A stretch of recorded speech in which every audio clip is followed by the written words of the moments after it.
Salut à vous, petite vidéo encore sur le bivouac. Donc il y a quelques temps je vous ai proposé une vidéo sur les sursacs à dos. Et donc ça en intéressait quelques-uns d'entre vous. Donc pour faire simple, c'est tout simplement un accessoire qui vient s'installer par-dessus le sac à dos de façon à avoir quelques options en plus. Le rôle premier, c'est avant tout... J'ai les braises qui tombent sur le sac. Ah on va faire une vidéo près du feu, c'est pas mal. Ouais, au coin du feu, la gueule dans le vent. Alors le rôle premier, c'est avant tout la protection contre la pluie. Alors il y a différents degrés de protection, surtout en fonction du matériau de la construction. Par exemple, un système en polyester tissé va peut-être être moins imperméable qu'un système en tissé enduit de PVC par exemple.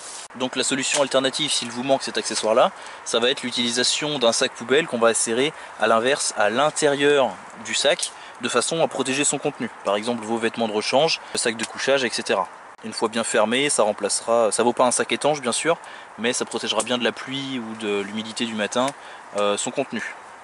Le deuxième rôle du succès... Le deuxième rôle de... Le deuxième rôle du sursac, ça va être également être par exemple le camouflage si on a un sursac à motif ou un sursac uni dans des couleurs kaki, sable, etc. Ou même blanc pour le camouflage neige.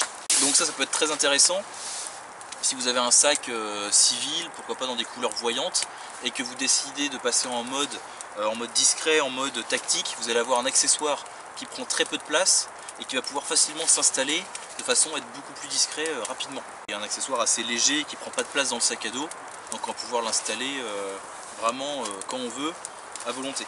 Ils peuvent être soit comme sur ce modèle là, directement fixés à l'intérieur du sac, de façon à ne pas le perdre, ou détachable, comme ça on n'a plus qu'à le sortir et à le déballer quand on veut.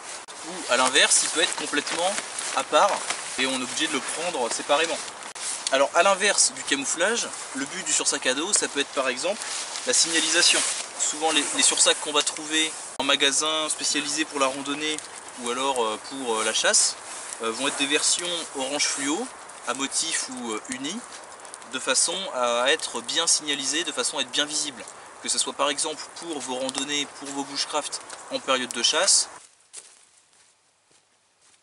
ou bien pour la randonnée toute l'année dans des zones un petit peu reculées, où on va chercher justement à être visible en cas de problème, de façon à être trouvé le plus rapidement possible. Donc ça va être un élément de sécurité qui va être dans le même cas intéressant à posséder. Un usage secondaire de ce type de matériel, c'est qu'on peut s'en servir par exemple comme récupérateur d'eau. Si on est sûr qu'il est étanche, on va pouvoir comme ça l'installer avant la pluie ou pendant la pluie de façon à ce qu'il se remplisse naturellement d'eau, de façon à récupérer quelques litres. Donc voilà pour cette petite vidéo vraiment très courte en introduction sur ce type d'accessoire. Si vous avez des questions ou si j'ai oublié quelque chose, n'hésitez pas, les commentaires sont faits pour ça. Et sur ce, je vous dis à très bientôt et prenez soin de vous. Salut! La gueule dans le feu.